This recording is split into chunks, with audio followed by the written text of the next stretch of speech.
Hold on, real quick. Listen, this is the Gray Area Podcast. Let's go. Ladies and gentlemen, boys and girls, teenage moms that ain't playing, and those that can acknowledge the wisdom of the Wayans. This is Lights, Cameras, Distraction. My name is Rhinoceros, Funky, Ocean God, your underground hip hop shock jock. Some call me the Boom Bap Bob Costas, and I'm here doing the reviews. We're doing the wisdom of the Wayans. We're going to be reviewing two joints in which the Wayans gave us some wisdom. They really gave us some wisdom in comedy form. You know who I got with me? Got my man Muggs. Salute. We doing motherfucking I'm Gonna Get You Sucka. And then Don't Be a Menace while drinking your juice in South Central in the hood. And it's a long name and I always fuck it up. But that's what we're doing today.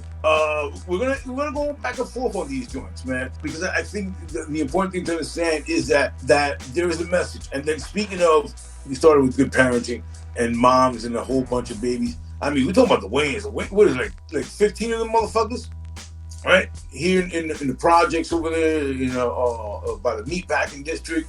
And a big thing was that, I think they were Jehovah's Witnesses, right? They were Jehovah's Witnesses. A very strict household, but oh man, how fucking comedy really has provided for that family is insane.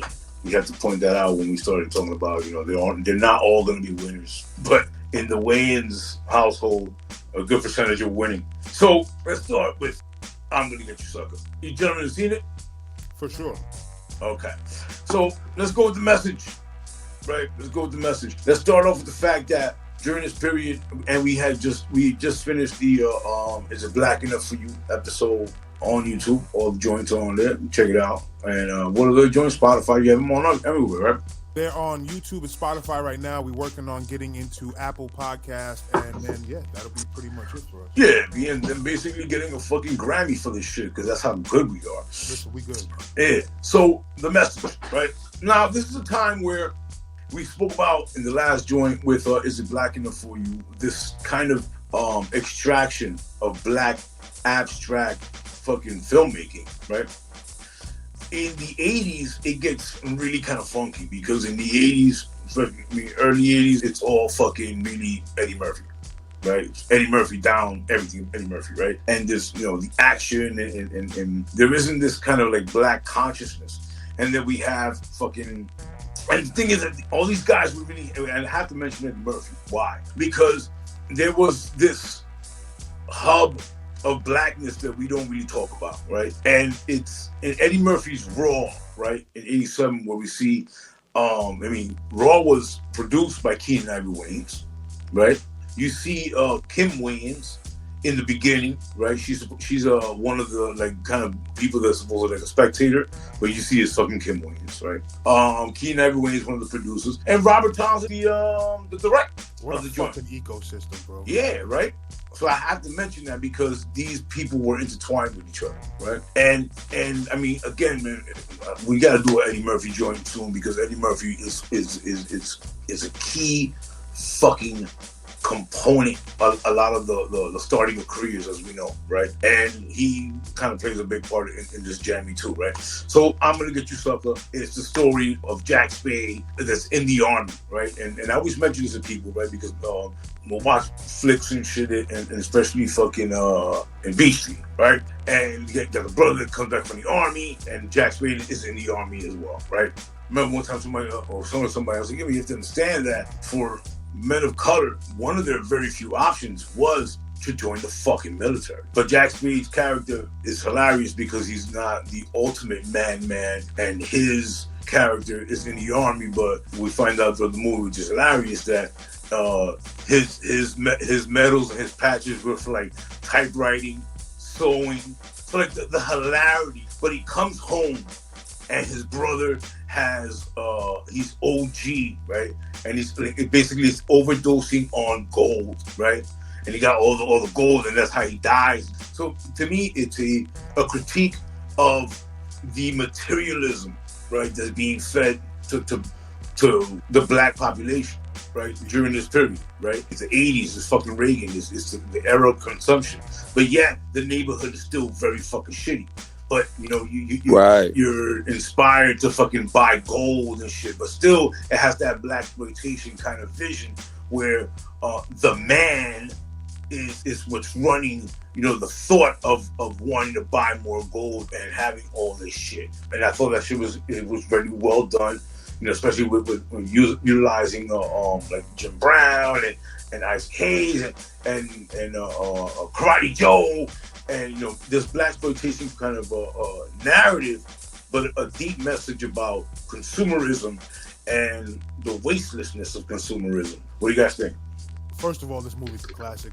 I agree. It as a kid, like a lot of movies we talk about, I remember this was a movie that ran on Channel 9, Channel 11. Yep. Catch it a lot of the times. And there's so many cultural signifiers in this movie. It's a good point that you make about them even putting in the point of the brother dying from having too much gold. You know what I'm saying? Because it speaks to, like you were talking about, it speaks to just how they were marketing to us. You know what I'm saying? The 80s was a big time where, for the first time in shit, the whole history of America, that black people were able to get into these like luxury car clubs. You know what I'm saying? Well, like fucking Benz and Beamer. Not to say that there weren't black people who had them. But in the 1980s, when all of this promotion was being just touted to all of America, black Americans especially, they were pitching certain shit to us. And it dials back to, John Singleton and Boys in the Hood and how many fucking gun stores and liquor stores on every corner. You know what I'm saying? So, but speak about the movie. I think it's an important movie. I think they knocked it out the park. I do have another point I want to talk about. I'm going to touch on it now, but we'll talk about it after we get. I wanted to talk about the controversy between "I'm Gonna Get You, Sucker" and "Naked Gun." All right. Well, let's hold on to that point. Right. Because that's a bit of a deep dive. So in this flick, what it does is that this flick also kind of reminds the 80s viewer of just not what's happening, because it really is the crack era. A critique on the crack era. Who's pushing the crack, which is the man, but in this case is the gold and shit, but it's really a metaphor for the crack era, right? And who's pushing it in the hood? Jack messages, throughout this shit. One of my favorite things, and I use this in Man of Action, this joint I released in August, when he goes and he starts visiting the freedom fighters of the 70s and 60s, right? When he's trying to get them all together, and he's like, "What we need is," he goes visit. I forgot this guy's name, man, but he was Samson Simpson in fucking Abilene, and he goes and visits him, and he's over here married to a white woman with fucking full white kids, like full blown white. Yeah, right. Like they don't even have like a full blown white. And the kids are like, and one of them is fuck man, she's very famous. They're like reciting fucking like Black Panther shit, right? And he's like, "Yo, we gotta do is take the neighborhood back here." Yes! And then we gotta do yes! I said, yes! He goes, "I need your help." Whoa! Real quick. Clarence Williams III. He's like, "Whoa!" He's like, "Nah, brother, like, I'm kind of comfortable. I got a nice little job. I got a pension." Back to that, pension shit that I mentioned before. And he's like, "Yeah, I don't know about that." But then he goes in there, and I think it's one of the best, because I think he does make a big sellout. Like mentions the word sellout, right? And again, this is a period where Townsend is doing fucking the Hollywood shuffle, right? It's like, black man, are you selling out? Are you setting out for this dream, right? And we don't get that from a lot of movie, without movie makers, black movie makers in that era, right?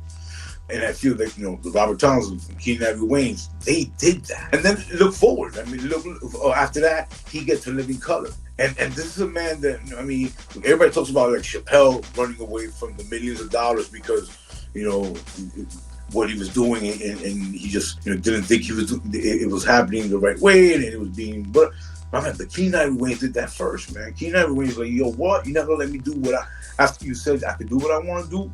Now you're gonna tell me how to do it? I'm out." And he left that shit right on the fucking table, broke the fuck out. Wow. And something that maybe through watching I'm Gonna Get You Sucka, you see the integrity that these people upheld for their art, regardless of the fucking money, and they never fucking sold out, which is a beautiful fucking thing.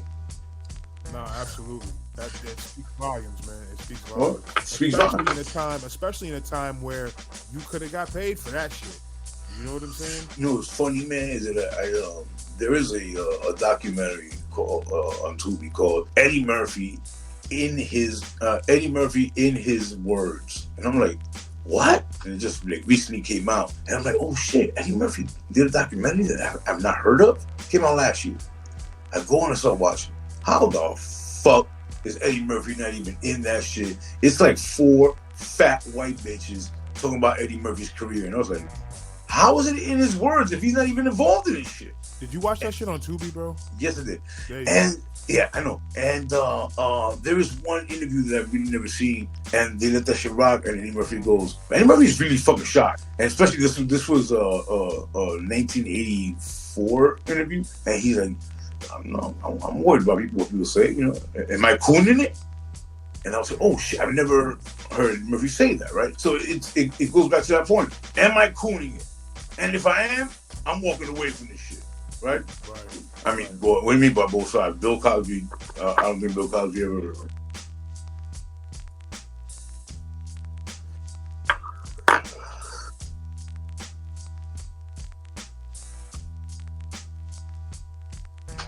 I mean, my Bill Cosby knowledge is thanks to Kamal Bell and what he did with Let's Talk About Cosby. Bill Cosby started comedy in '62. It was obvious that he was a very pro-white, right? Started doing that shit at Temple, then came up to New York, and by '65, he was the biggest black comedian. I think we have spoken about this. I grew up in a very, very, very, very toxic era, right? Right. I did. I mean, I grew up in the fucking. I grew up, like I was in college, bro, and girls gone wild. Look at these tits. These bitches show you their tits for nothing. Tits. I mean, tits. We was there. We was in that same era, man. Yeah, like that. It was wild. And then I'm Gonna Get You Sucka. That occurs very well, right? With. It was the main head. That's one thing that they make a point of, right? Because, and I'm Gonna Get You Sucka, the mom is a very strong female, very strong, right? And then in Don't Be a Menace, or you just Vivica A. Fox in there, and he's like, you know how to come inside, and she goes, come on, man, in these movies there's never a strong black woman, right?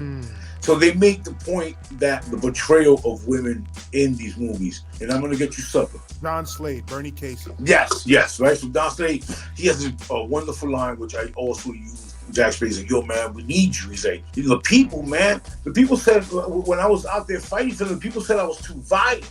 They told me to calm down, so fuck the people. Exactly what he said, because I sampled that shit, right? And it was, I think it's a beautiful line to understand, because the idea of militancy of the late 60s and early 70s, right? It was then wiped away for this idea of conformity in black neighborhoods. To say, you should be happy you got a job, man, and stop complaining. Stop being so militant. Be happy you got a credit score. Be happy that you could buy a BMW now, bro. Exactly. So, I mean, you have to really think philosophically to start analyzing it like that. But it was. And then the other dudes like, no, we're gonna stop fighting crime, which was what? It was Isaac Hayes and who else? And Jim Brown, right? They opened up the Rip Spot. Because they're like, yo, that's it, man. Fucking being out here trying to fight for the people ain't work out, so we're just gonna have our own business. And what's that? Right? The thing is that, you have to have your own business. You gotta be an entrepreneur. You have to, my man, because there's no really other option, right? So they start their business. Man, they start their business, and what do? They choose fucking Center Ribs. They choose what they know. You know what I'm saying?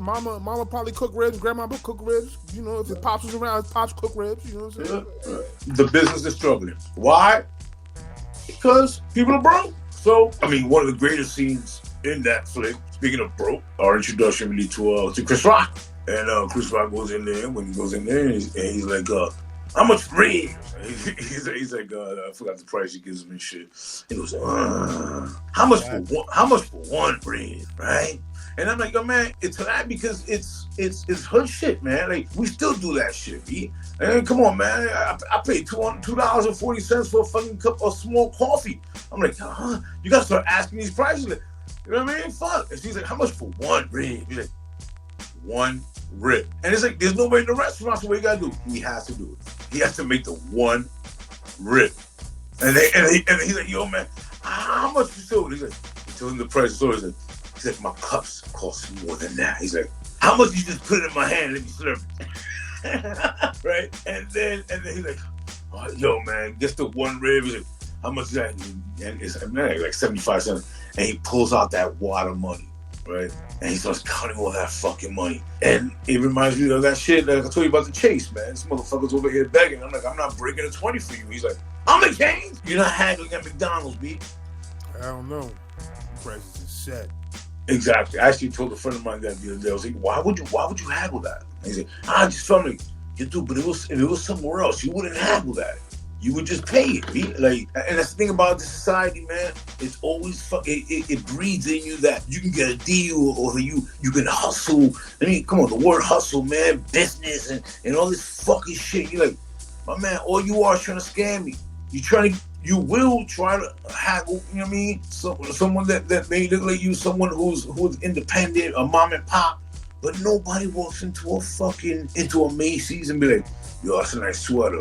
Yo, what if I just give you like 30%? I mean, what the fuck? You don't do that. Fuck out of here. You should want to say, you know what, man? I should be giving you all of this. I'm not going to haggle because you have massive overhead. If you don't haggle fucking $1 million organization, which is ridiculous. Man, fucking supporting people and shit, that's wild. All right, so one more point on consumerism, right? And I'm gonna get you Sucka, right? Because again, man, I've seen that shit so many fucking times. It's just I think about these things. And listen, if we ever got to interview Keenan Wayans, I don't know if he'd agree with me, but I think there's still great points. We touched on female positivity because not only female positivity with his mom, the shorty that he ended up getting with, which was his brother's girl. That she was on fucking no, my parents love me. It's a different world where you come from. Those two actresses. You got their names there? So Janet Du Bois. Janet Du Bois. Is Jack Spade's mother. Yeah, from Good Times. So she raised Janet Jackson, B. Yeah. That's why, man. I think I told Moses. I mean, and then Dawn Lewis was Cheryl Spade, his brother's. Yeah, but let's go back to. Come on, man. Janet. Let's go back to Janet. Yeah, B. I'm talking about Jeanette. Yeah. I'm sorry. So, like, you know what I mean? It's growing up in the early '80s. You know, it was on reruns, right? And I mean, she was fucking gorgeous, God. And then she had to stand next to Esther Roll. Esther Roll was not that pretty, and she stood out, bro. She was like the fucking sexiest thing on there. So you guys gotta say that, bro. Gotta say that, man. You beat your meat to fucking some woman that could be your grandmother. You used to have an imagination back then. You gotta have an imagination, B. The fuck, man. You didn't have a phone. Oh, what you gonna do now? But interpretation was everything. Yeah, but I mean, again, those two women are presented very positive, right? But then back to the issue of consumerism. Jack Spade is in the bar. There's a shorty about to fuck him, and that shorty's name, very light-skinned shorty. What's her name on there? Very light-skinned shorty. She was on What's Happening Now, and her name is Anne Marie Johnson. Anne Marie Johnson. That's exactly who she is. And Anne Marie Johnson, I think it was kind of the image of consumerism again when it came to women, right? And it was she had the wig, she had fake nails, she had she had a fake leg. Remember that? She took everything off to the point where she was non-existent by the fucking time she was done. That's it. That to me, like thinking back and now, it's like, you know, we did have that time where, like, you know, Lee press on nails and you know and women that, you know, weren't what you thought they were. I mean, it's even worse now. Have you seen? It's even worse now, bro. You got some dogs out there that have been specialized in painting their face and putting makeup on it. Spend 4 hours putting makeup on it. It's totally different, bro. Makeup? The fuck you talking about? I'll send you the video. You know how many butts there are out there you can put a fucking beer on? I had a roommate that nigga shorty was a fucking airhead. She was like leaving the crib one day and I was like, where you going? She said, I'm gonna just go to DR for the weekend. I'm like, what the fuck was DR for the weekend? And my boy just looked down. Yo, that bitch went, fucking got. Yo, that bitch went down. It's crazy. Yeah, that bitch came back 3 days later with bigger tits, smaller stomach. I was like, yo, you didn't recover? Like you got on an airplane after surgery? Like it was obvious, B. This bitch went out there to get tits. Trust me, I know a lot of Dominican women who go out there and get tits, yo. A lot. I seen some viral shit, bro. It was a fucking specific airplane. Like I guess a bunch of women took a flight together to the Dominican Republic, got their bodies done, and they was all flying back together, and they can't sit down. No. When you come back on that flight, you gotta like lay on the seat. You can't sit down. Like it all of this shit for that, bro. You know I guess so. Yeah, I guess so. You got money, you're gonna do it, whatever. My man, his mom, B. His mom. I mean, this bitch is his mom, and he's like my age, right? And his dad started fucking hanging out with whorehouses in DR, and instead of divorcing him for fucking whores, and at the age of like 72, got some like 20-year-old pregnant. 72. Got his father got some shorty pregnant, right? At 72, having a baby, motherfucker. And his mom, my boy's mom, instead of divorcing the man who just did this to her and embarrassed her shit out, you know what she did? She went to DR and got tits. She got done up. And she's over here 60-something years old with you know what I mean? You know, her face got over, the tits stay young. Fucking retarded. Bro, that's what she wanted to do. That's what she wanted to do. Love yourself first. I think that's the message. The controversy between the Naked Gun and I'm Gonna Get You Sucka. All right, could you do a little breakdown for that for those who have never heard of this controversy? Could you do a breakdown, please? Right. So, The Naked Gun is a very famous comedy movie, satire movie. It is a spin-off of The Police Files, which I believe was a skit on the television show at one point. It stars Leslie Nielsen. I love all three of them, so there's no shade to The Naked Gun. I love these movies, right? And then you have I'm Gonna Get You Sucka, which is the one we're talking about, Keenen Ivory Wayans, pro-black.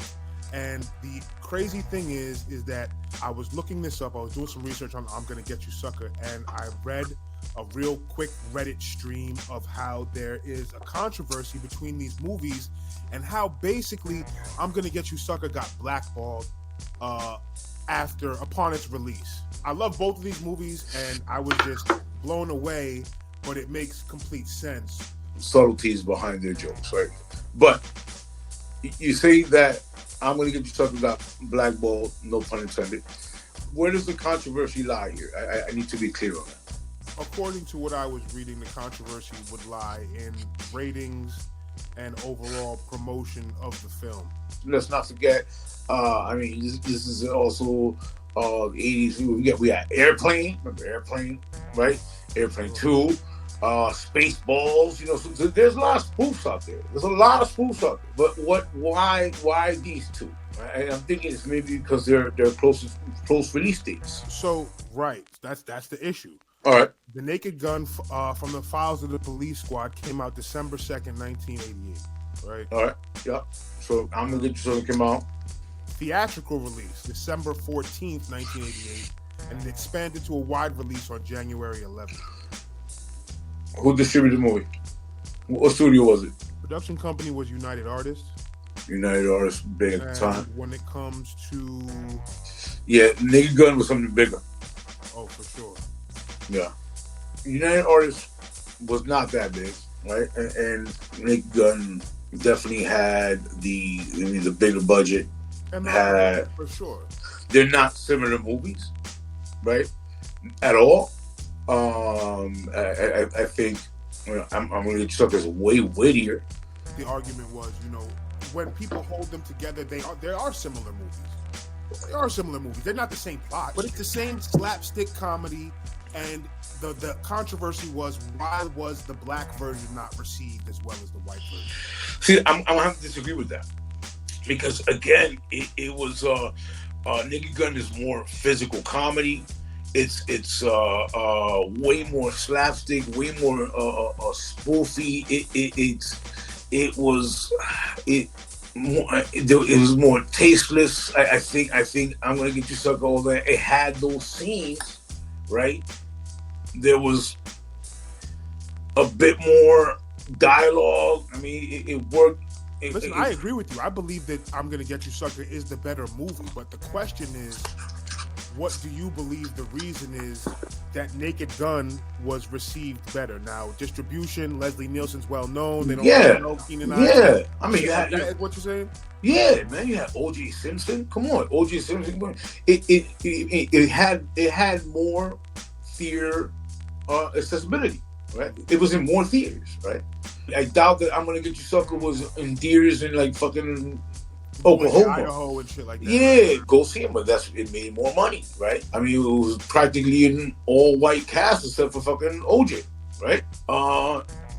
It was a bigger production. It was a blockbuster, right? People went to go see it because it had more commercials. That's the other thing, right? It had more promotion. You probably went to a movie during Thanksgiving and you saw the big signs for Naked Gun, right? With him with the gun under his dick and shit. Again, Leslie Nielsen was already an actor for like 30, 40 some like fucking years by that time, right? So it's a bigger movie. So that has to be it. I do not agree with that's the only reason. You know what I'm saying? Like, there is a line. If this shit dropped on December 2nd and then you guys drop on December 14th,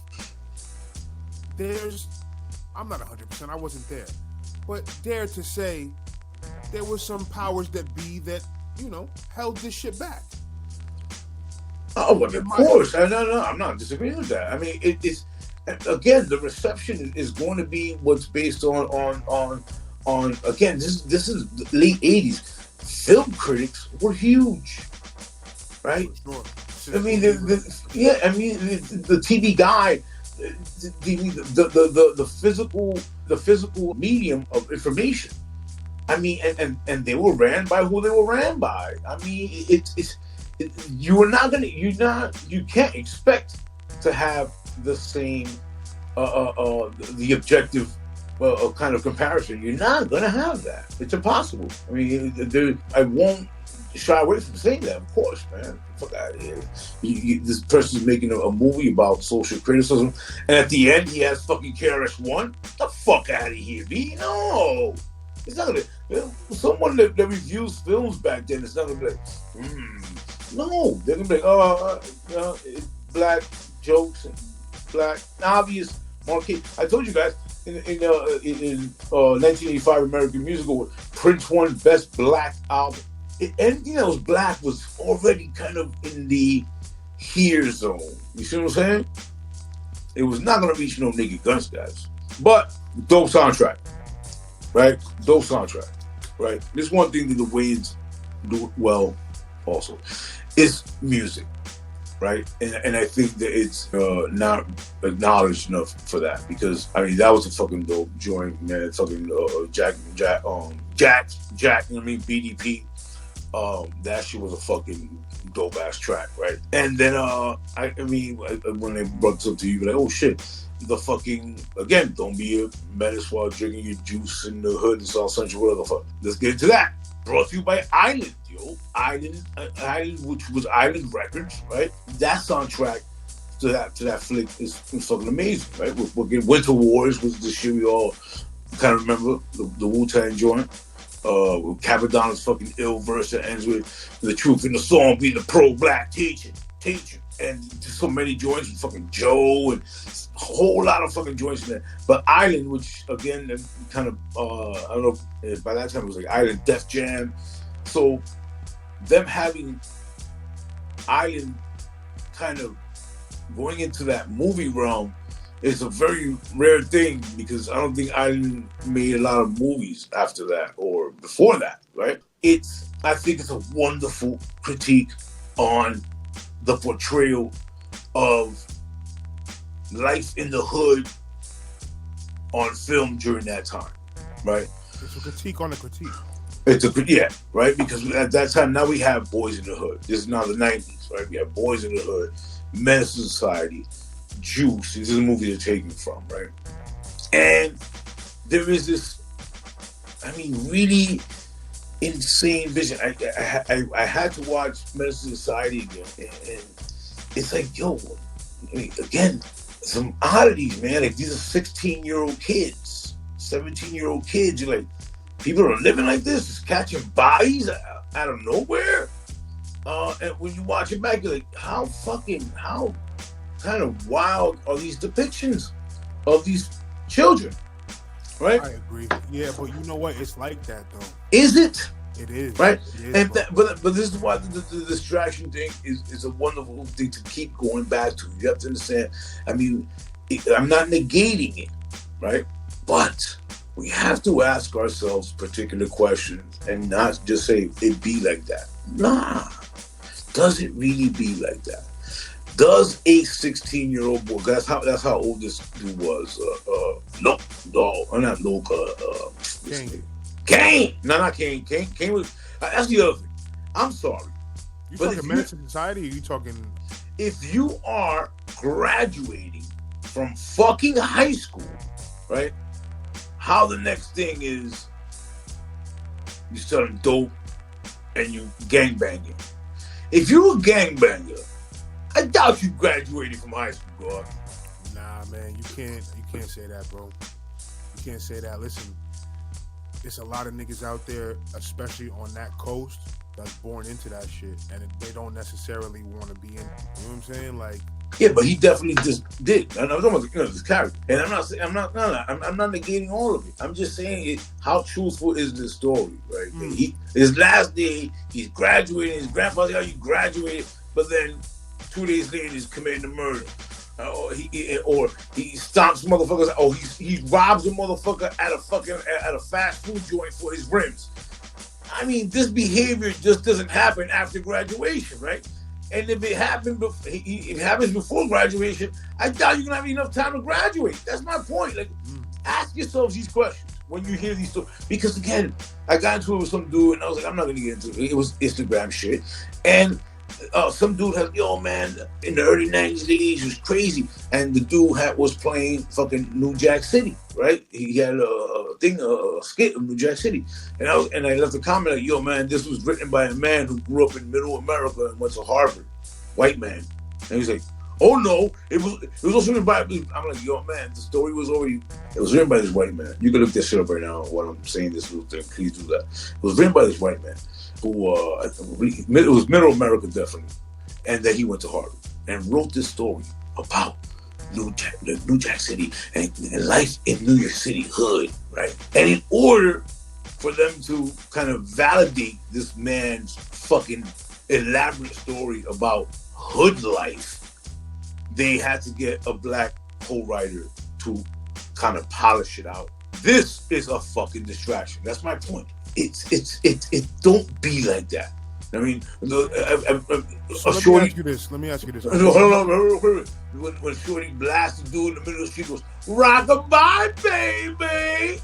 Listen, dude, I've seen people killed in the middle of the street in the daytime in Washington Heights. No one ever said "Rockabye, baby." Go ahead, man. Listen, so, all right, that particular scene, they was all high on crack. It's definitely embellished. Whatever. No, they weren't. No, they weren't smoking crack. They weren't smoking crack. No.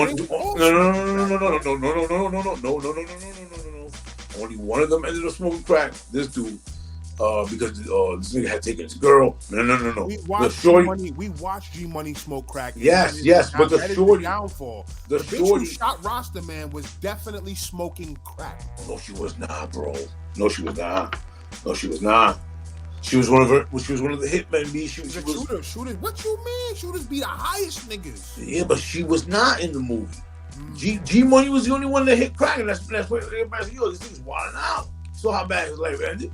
Nah, that shorty was, I don't know what she was really drinking, but she was not fucking smoking crack.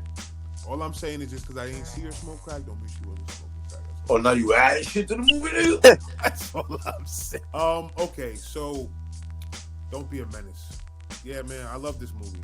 This shit takes me back, man. Like once again, we can go back to my mother taking me to see this movie in the movie theaters. Yeah, I mean, I think blow for blow, it's fucking hilarious, right? We got I mean, again, Vivica Fox, like, yo, man, there's no positive. That's a critique. No positive, and I love how Keenan Ivory comes and goes, message, right? There's no positive black women in these movies, and that's a critique, right? That they kind of play on the fact that Lawrence Fishburne was mad young in Boys in the Hood, but then now in this movie, the dad is younger than the fucking son. It's fucking hilarious. The little gems that do come in, but everything is just so fucking well done, man. When he first when he was at Low Dog's house, like, what you think? These Tech 9s with these Pumas, or this 9 with these? And he's like fucking trying to match his guns and trying to match his guns with his wardrobe and shit. Fucking hilarious. There was just so many fucking guns. It's like, I think it's a play on how easy it was to get guns, for kids to get guns. That's how easy it is. Well, they're a great critique. Right, especially out there. You know, you look into the history of what was going on in the 80s, and that led to the shit that's going on when this movie takes place. And even in the beginning, it was like, oh man, I hear nobody turns 21. And said, happy birthday to me. And he was about to blow the candles out. Bam! And he shoot him. And then Kim Wayans, that's my baby. Man, that's not your baby. Oh, he's not. It's a lot of good shit here. I mean, come on. It's a lot of good shit, B. It's a lot of good shit. One of my favorite joints. Yo, I like that scene because like she cared until it wasn't her kid, right? If it's not at my front doorstep, I don't give a fuck. Oh, okay, never mind. Carry on type shit. Yeah. Kim Wayans, man, it's sad that she never really got some ill roles, man, because in that scene, she starts rubbing her titties and shit. That real dramatic shit is fucking hilarious, B. We'll get to Grandma, but like the whole play on like, you know, they had the guy in the wheelchair, pro-black brother, which is like Sharif from fucking Menace Society. Fucking dopey. By the way, we was on the phone the other day. You asked me who Sharif's father was. Yeah, Charles S. Yeah, B. I mean, again, it's he in that movie in Menace Society. Charles S. Dutton is there, and he has really convoluted lines. Right, they give him some real convoluted lines, yo. And I guess the Hughes brothers were trying to put a message out through his character. Right, did not do a good job of it. And I think at one point where like when they trying to leave and shit, very similar to Menace Society, and Marlon Wayans' character says some shit. King Ivory Wayans comes out, he goes, "What the fuck is he talking about?" I felt that same way when I watched Menace Society. Here's a connection. The dude who plays the pimp, right? And I'm gonna get you Sucka. He gets out of jail and he has the fish shoes. So I'm gonna get you Sucka. We see Marlon Wayans' first appearance and shit, right? And he's over here laughing at the dude. His fucking feet are breaking, his platforms are breaking his shit. And yes, thank you very much. And you see Marlon Wayans first there, fucking laughing and shit. But here's a little thing that Marlon Wayans put out on his stand-up, horrible stand-up. He was actually supposed to play the Chris Rock character. Like, how much is it ring? Marlon Wayans is supposed to play that. So let me ask you this: do we know if Chris Rock wrote that, or did Keenan Ivory Wayans write that? I think that was more Chris Rock was kind of written a little bit, but it later went on to become something that he did on other platforms. Yeah, I think Chris Rock got a lot to do with that shit. I'm not very sure, but I think there was like something that he could play with and just did it fantastically. But Marlon Wayans is supposed to play that, and he goes into the sandwich, and he wasn't able to do it. But then he got that little scene. But then. The same actor, what's his name again? Antonio Fargas. Antonio Fargas is also in Don't Be a Menace, What You Just in the Hood, right? He's also in that. And funny connection, they kept him around and brought him back. His characters are hilarious in that as well. But I mean, again, there's some joints that if you watch this movie and have not caught the uncut, you gotta catch the uncut version, right? Because they have this one scene with Monopoly, right? And they're playing like a Monopoly version, but in the hood.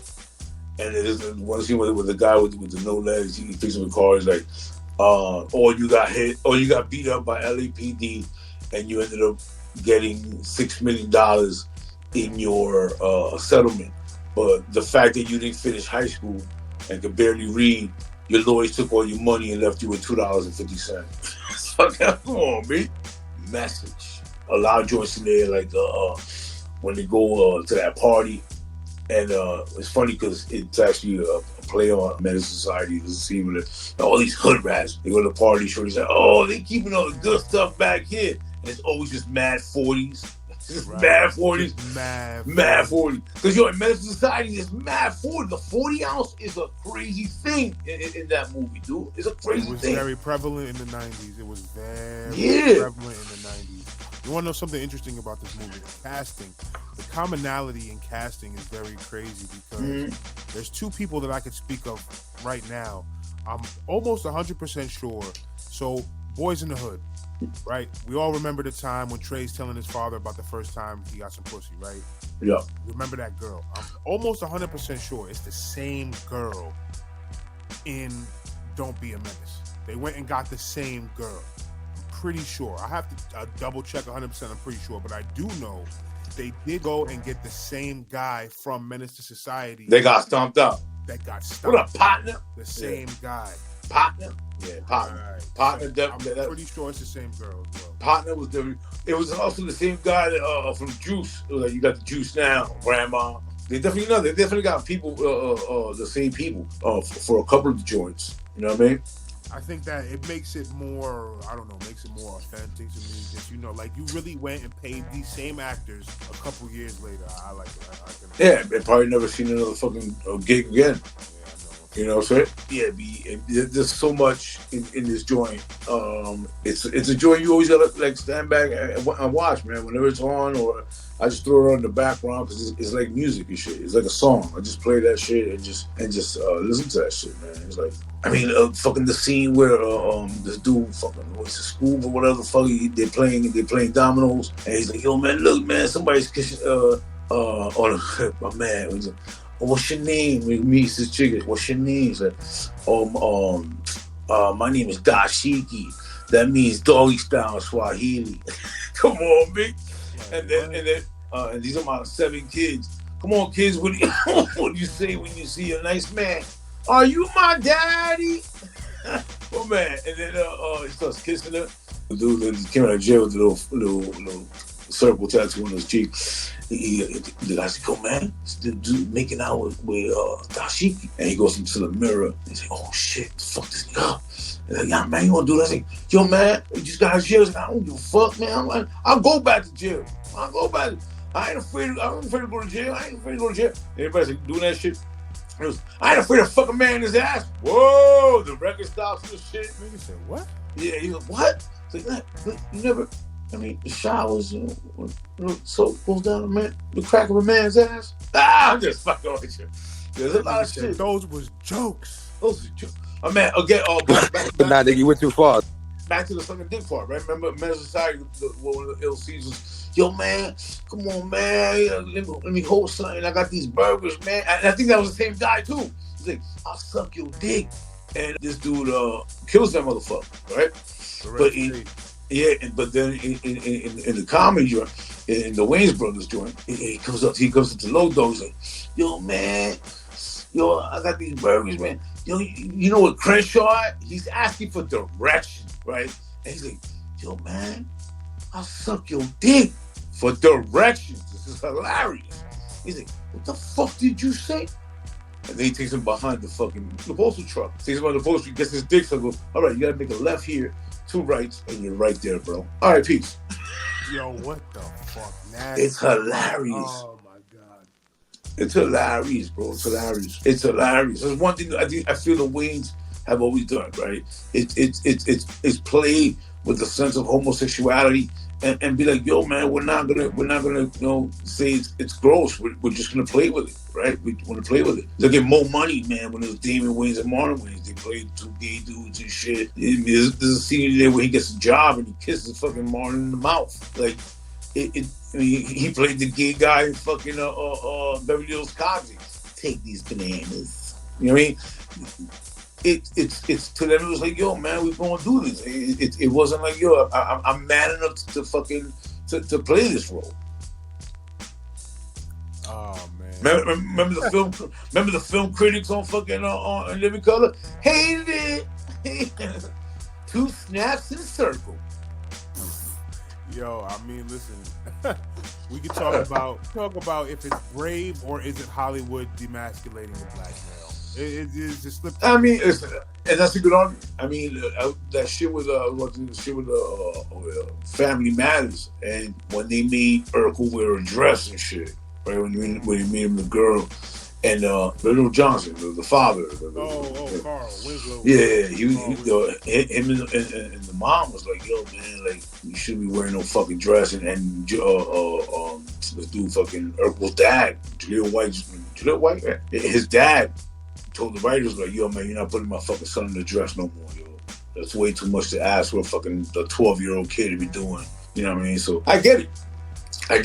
But I mean, we can also say, yo, my man, like, fucking. This is my thing. People grow up with gay relatives, bro. People grow up around.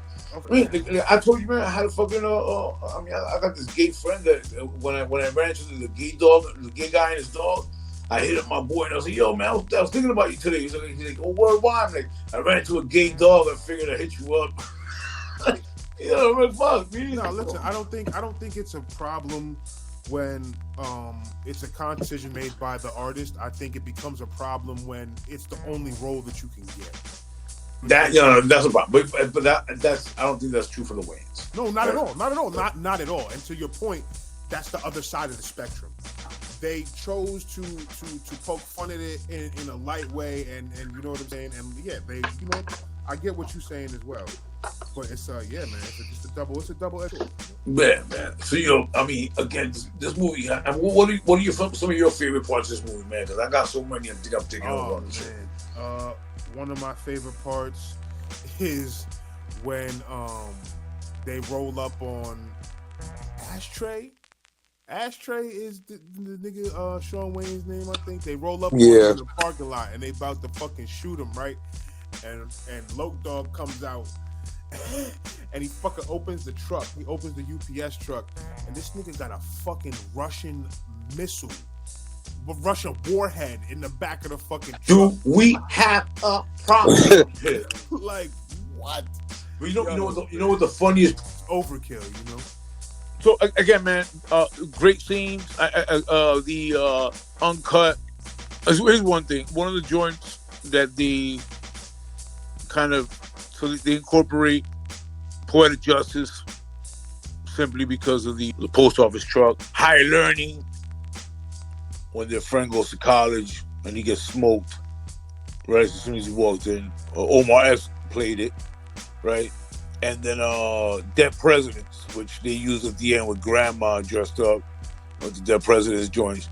But then in the uncut scene, it's bananas how the guy that says you got the juice in juice comes up to her and says, you got the juice now, Grandma, as she's dressed in her Dead President's face makeup. And then she goes, knocks him out. That's what we see in the regular movie. But in the extended version, she then pulls out a machete and chops off his fucking head and then throws it in her purse and walks away.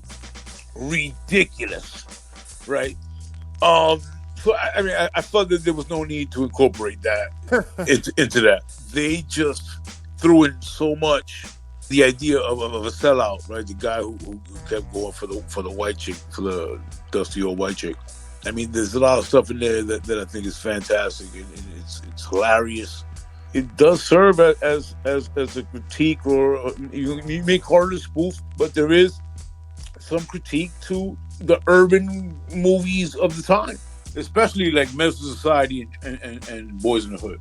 Speaking of Boys in the Hood, I think they got the same kids when they had that scene that goes, "You want to see a dead body?" And then they show Elvis like, "He told you he was dead." And he wasn't dead. He was just drunk and whatever else happened to him. He farted. Yeah, going back to some of my favorite scenes, the UPS scene. I remember being a kid and you fucking see the scene where they first step into the backyard party. And it's like, it's the levels of erotic dancing. You know oh, hell yeah. And then it's just two people fucking. Right. Yo. And then Whiling. And then the with the pants, right? The pants off the ass. At one point, that shit was like all the way down to the ankles.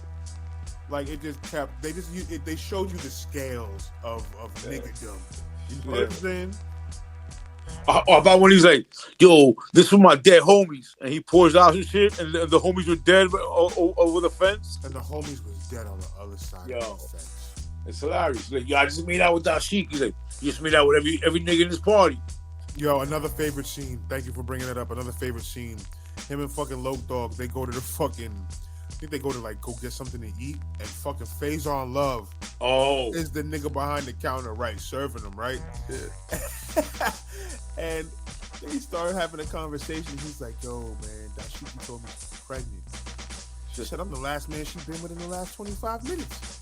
Yo, Faison Love's filling the drinks up for them. He's like, "Yo, thank God it's not me." He hands him, "Here you go, sucker. I mean, partner." Yeah, but did you see how dirty that restaurant was? Yo, nasty. He was serving them soda off of like a gas pump. On the sex scene with the Joe. I wanna do all the things your man won't do. And he has to fucking lick her feet. And my favorite shit is when she pulls the fucking the welfare cheese and melts it on him. And then he goes and he pulls the hot dog and he tries to rub it on her face. Like, that's the baby's lunch. Yo, for real. Real hood shit. Like, let's not. Real hood shit, nigga. Oh, man. Oh, yo, but my favorite, right? Because I think one of my favorites, and I rewind this shit all the time, is in Menace to Society, right? Kane is breaking out with what was his, like, big brother's girl, Parnell, right? And they go to prison, and Parnell's like, "Yo, why you never come see me, man?" And he's like, "I didn't want to see you locked." It's a very crucial scene. It's a very dramatic scene, right? He gives his blessing and all that, right? He's like, "Yo, man," like he starts crying, right? Kane starts crying, and Parnell's like, "Yo, man, let him know." I sampled this shit too in a song. He's like, "Yo, let him know that the way we grew up was bullshit," right? He's doing life, no parole, and he's like, "Yo, I'll give you the blessing, man. Break out with my baby mother. I love her." Which is wild, because he told her, he's like, "I love you," and she didn't say shit, right? And he's like, "Yo, man," he speaks to me, and he's crying and shit. You know, they have a connection from the beginning of the movie, right? And they mimic that scene in the Wayans shit, and the girl's like, "Yo, I'm out. I'm going to whatever. I'm out." And he's like, "Let me talk to this dude." And Sean Wayne sits down. Guy Tory. I thought it was, okay. Joe's the diesel one. And Guy Tory's like, "Yo, why you never come see me, man?" And Sean Wayne goes, "Nigga, I don't know you." It was, yo, dude, it's a complete contrast to what occurred in the original flick, and it's just so hilarious. Like, "Oh yeah, you don't know me." It just took all that emotion out of it. In your opinion, why are these type of movies important? The comedy one? Right. The comedy one, specifically the black comedy one. Because I think it's important to show how a black production doesn't have to be about these particular tribulations, right? That they can write, and they wrote this shit. Sean and Marlon were writers on this. That they can take this and say, well, I mean, this isn't everyone else's a story, and we can make fun of this because it's what America wants you to see from us, but we're gonna give you a spoof of this and still pack a tight storyline with great jokes and still give you a message, right? Right. Multiple messages. Exactly. I agree with that. You see what I'm saying? Like it's that's why I think it's a great social critique. Is you're like, yo, man, and then how else are you gonna do it? With letting white America fucking be able to watch it. It's through comedy. That's why comedy's so fucking great. Because comedy allows you to have this, this sight, this opinion, this critique. Do it in a... It makes it palatable. Yeah. And while you're laughing, you're learning something. I like that. You know what I'm saying? Right. Dude, fucking, it's unfortunate. Right? It's very unfortunate that a rebellious way to get your shit out there, because, I mean, when you think of the Wayans, I mean, we talked about it, like white chicks. I'm like, nah, the obvious other comedies, but this one allows to kind of like, poke fun at these images of black people. Right, and I think that's something that we miss. Yeah. Oh, come on. How can we forget fucking Bernie Mac, dude? Again, parodying that fucking scene in Boys in the Hood, yo. He's like, I hate you black bastards. Uh-huh. I hate the keys on the piano because they black. I hate my gums because they black. Yo, my man. And then the following scene, again, from Boys in the Hood, when Cuba Jr. walks in the crib and just starts swinging. And like that was supposed to be like this dramatic scene. But then they ridicule it with like him swinging and knocking out all her kids. It's hilarious. Yo, oh man. You know what I really appreciate? I appreciate that they reached back to the original films, man. It makes all the difference for me. It does. That's why it's so good. Right? Listen, I tried after we said we were gonna do this, I tried to like watch a Scary Movie 2. Right, and then they do like the Exorcist in the beginning of shit, and it's like James Woods is in that shit, and he's like, oh Christ, and he's like trying to take a shit. It was just a lot of piss and shit. Like it was very low brow, right? But this, I felt like this was a project they did that was done well, right? That was done very well. Right. This was okay. So let me ask you this: is this their crown jewel? In the sense of like, for me, when it comes to like spoofs, in the sense of the Wayans catalog, it depends on what kind of it depends on what kind of Wayans fan you are, man. I'm not gonna do that. I mean, personally, I'd watch this over and over again above all. I mean, the music, the references to the other movies, they're done so well. I'm taking this. To me, Little Man was cool. I loved Tracy Morgan in that. The Scary Movie joints, they just, to me, yeah, man. Like, I love this joint. I would say that it is their best. I'd say it's their best effort, if I had to think about it. Yeah. That they were all involved. Even Damon Wayans' son, he's the one that fucking when they bring the weed in and shit. Yo, again, great parody, right? He's the one that dies and shit by smoking the weed, and when he dies on the floor, fucking Marlon goes, yo, pass that shit, right? But he's also the one that brings in the remember that the scene in fucking in Menace Society where he gets the package and shit, and then he's like rocking shit up. Yeah, he's making the fucking crack and shit. But then they parody that shit with him bringing them the shit, and he's like fucking cartoonishly breaking up the shit that you think is coke, but then he's making a cake. I think I'm making a cake. Yeah. Or when Luke Dog goes and gets a job, right? And he's filling out the application, and the application's like sex. He goes, hell fucking yeah. Hell yeah. And he's like, salary, $3 million cash. Then, like he's feeling that shit like it's a Mad Libs. Like, hell yeah, that's just hilarious. And remember, he's in slippers, and he's sitting there, and then the guy next to him, he's like, being an Ivy League is tough. I spent 4 years in Harvard, and he turns to him, he goes, yo, word, I just did 6 in county. Anybody ever try to take your manhood? Yo, man. I mean, I know this movie Inside of Knowledge is hilarious, bro. Like the advice, right, that he gets from his young dad, right? Listen, son, I know you're going out tonight. He said, why you ain't bring me? He goes, come on, Dad. You know it's 18 and over to get in. It's hilarious. And he's like, yo, drinking and driving? He goes, huh? He's like, that shit is fun as hell, man. Yo, you get a 40. Yo, you get on the highway. You push that shit to 110. You close your eyes. That shit is dope. It's like, yo, man, what kind of fucking advice is he giving this motherfucker? They got the fishing trip and shit. All of his advice is just fucking retarded. It's ridiculous. And that's Lorenz Tate's brother. Yeah, it is. Hilarious. He's in a barbershop. It's I mean, again, dude, it's brilliant. It's brilliant. What else? I mean, it's shot well, done well.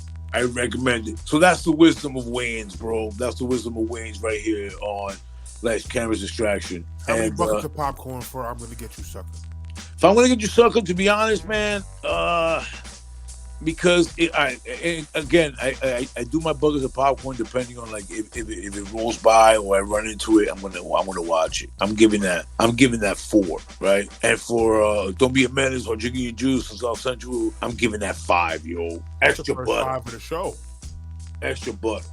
Did you give Motorcycle Diaries 5? Did I? Yes, I think I did. You might have. I think you did. So that's the second 5 of the show. Fair enough. Yeah, man. I mean, I'm generous. I understand it. If I'm gonna give, I'm gonna get you, Sucker's gonna get. I think it's gonna get 4 buckets from me. Nice. It checks all the boxes, man. It checks all the boxes. You know I'm big on nostalgia. Yep. I'm big on the feeling of nostalgia. Checks all the boxes for me on that. And I mean, shit. Don't Be a Menace. Oh man, it's crazy, bro. Because we're not gonna get into this debate now, but Don't Be a Menace. They're 2 totally different films, but of course. Don't Be a Menace and Friday, bro. I don't know, man. I don't know which one is better. That's how I'm feeling these days. And I know they're different films. Yeah, way different. But for me, Don't Be a Menace is that good. I give it 4.5, man. I give it 4.5 buckets of popcorn. Man. Nice. What you got? Yo, I love all blaxploitation vibes, so I'm giving it 5 is the top. 5 is our top, right? All right, I'm doing a 4. Damn it, I'm doing a 4. I'm giving 4, and I'm 4.5 to Don't Be a Menace. My man, everybody need to watch this. It's a classic. It's closer to my age when I watched that probably 1,000 times for all the elements, all the brothers. That's 4. Fair enough. Yeah. I like that. Yo, you remember when they coming out the store? He's over here with the ice cream. And he's like, stop sucking on the ice cream like that before I put you in the corner and make some money.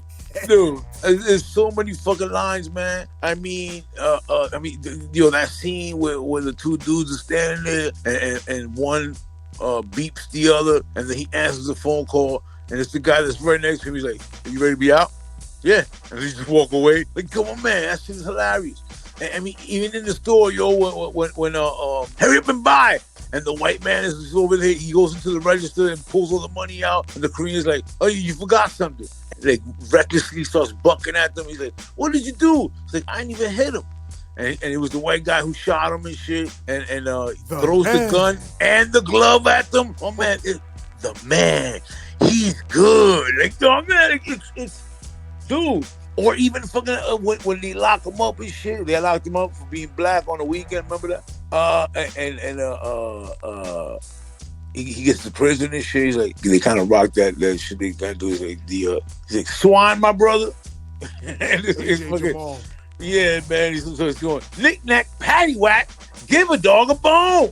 My man, it's just fucking scene for scene hilarious. It's scene for scene hilarious. And it's listen, if you don't like it, then go to the mirror in your home, brush your teeth, and then go punch yourself in the face.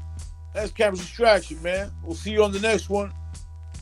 Perhaps I don't want what you think I want. And if there's nothing you can give me, perhaps there is something that I can give you.